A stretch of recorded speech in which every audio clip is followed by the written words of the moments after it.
A'udhu billahi minash shaitanir rajim. Bismillahir rahmanir rahim. Au nom de Dieu, le tout miséricordieux. Que la paix soit sur vous, ainsi que la miséricorde et la bénédiction de Dieu. Le louange est à Dieu, nous demandons son aide et son pardon. Je témoigne que Dieu est seul, digne d'adoration, et que Muhammad, paix et bénédiction soient sur lui, et le dernier messager de Dieu et son véritable adorateur. Au début, je demande à Dieu de nous guider tout particulièrement dans cette interprétation panoramique sur les belles valeurs dont le prophète Muhammad, paix et bénédiction soit sur lui, a apporté à l'humanité à travers les deux principales sources de messages de Dieu. Il s'agit effectivement du Saint-Coran et les paroles et les actions du prophète sallallahu alayhi wa sallam qui s'appelle le hadith ou la sunna. Donc il ne faut que découvrir ces valeurs, les étudier d'une manière neutre et logique, et ainsi en bénéficier et en profiter. Alors on va commencer par la valeur de la bonne moralité.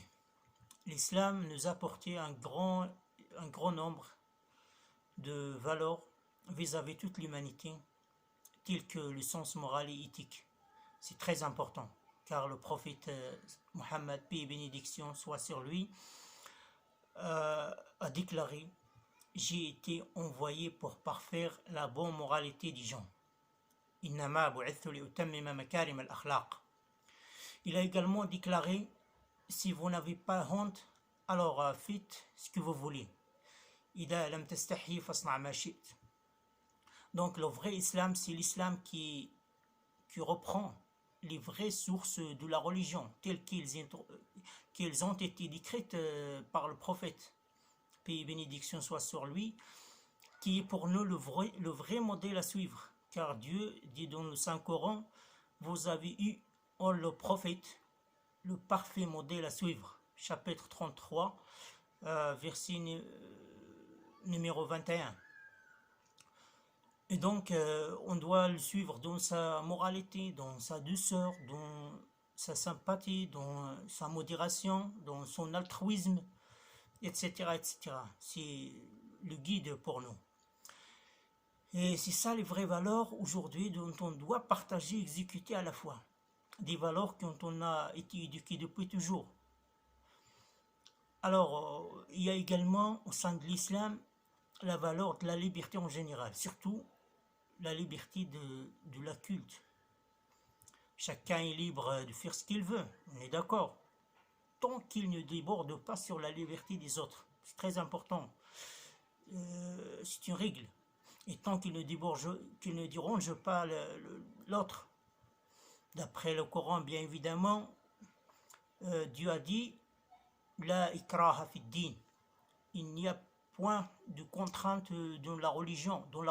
Écoutez, faites attention ici, le Dieu dit dans la religion, pas seul dans l'islam. Il n'y a pas de contrainte dans la religion. Chapitre 2, verset numéro 256. D'ailleurs, la liberté est la capacité d'une personne à accomplir toute action qui ne nuit pas à autre. Oui. Les concepts positivistes et islamiques affirment que la liberté n'est pas absolue, sans limite et sans restriction, mais qu'elle est plutôt limitée en ne faisant pas de mal aux autres. Voilà les vrais principes de la liberté, si vous permettez l'expression.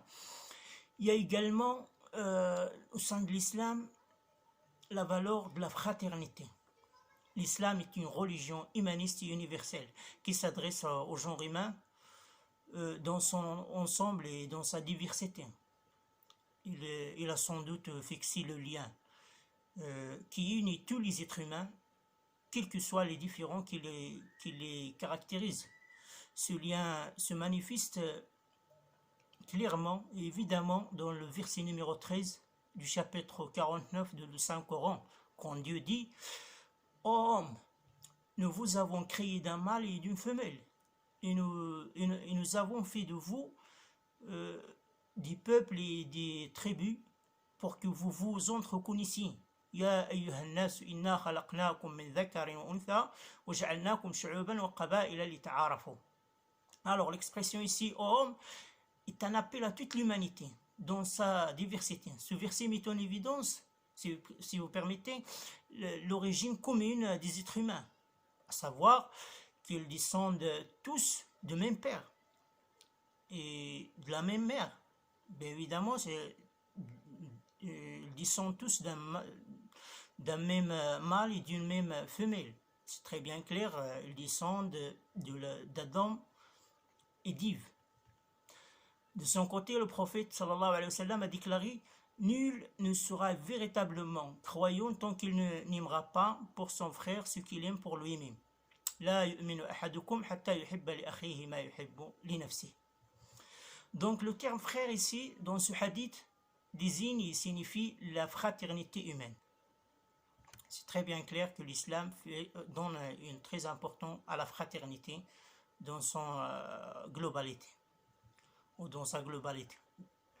Il y a également la valeur de l'égalité. Le prophète Mohammed, paix et bénédiction soit sur lui, a dit: ô vos légions, votre Seigneur est unique, votre Père est unique. Vous descendez tous d'Adam et Adam provient de la terre.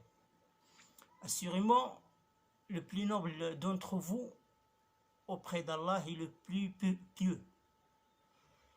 Pas de supériorité de l'arabe par rapport à non-arabe, ni de non-arabe par rapport à l'arabe, ni encore du blanc sur le noir, ou du noir sur le blanc, sauf en matière de la piété. La fadla wa la farqa bayna arabiyyin wa ajamiyyin illa bit-taqwa wa la farqa bayna abyadin wa aswadin illa bit-taqwa. Donc selon l'islam, tous les êtres humains sont égaux par rapport aux droits et aux obligations. On peut citer aussi énormément de valeurs humaines que le prophète Mohammed, paix et bénédiction soit sur lui, a établi au profit de l'humanité. Telle que la dignité, comme Dieu a dit dans le Saint-Coran, وَلَقَدْ كَرَّمْنَا بَنِي آدَمَ, la solidarité, وَتَعَاوَنُوا عَلَى الْبِرِّ وَالتَّقْوَى, la coexistence, la tolérance, le salut, inna ad-dina 'inda Allah l'islam, la paix, la générosité, l'hospitalité, l'assistance, le don, le respect, l'amour, etc., etc. Énormément de valeurs au sein de l'islam. Ce sont des valeurs universelles et primordiales dans l'islam, car l'islam c'est une religion de la loi.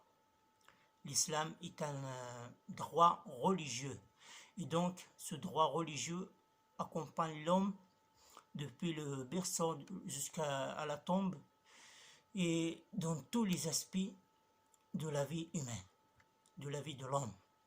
Donc dans l'islam, tout comportement obéit à une règle, et toute règle est une règle de comportement. Voilà.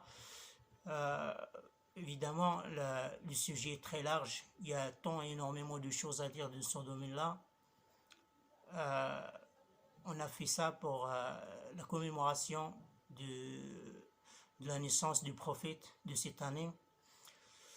Allez, on s'arrête là pour une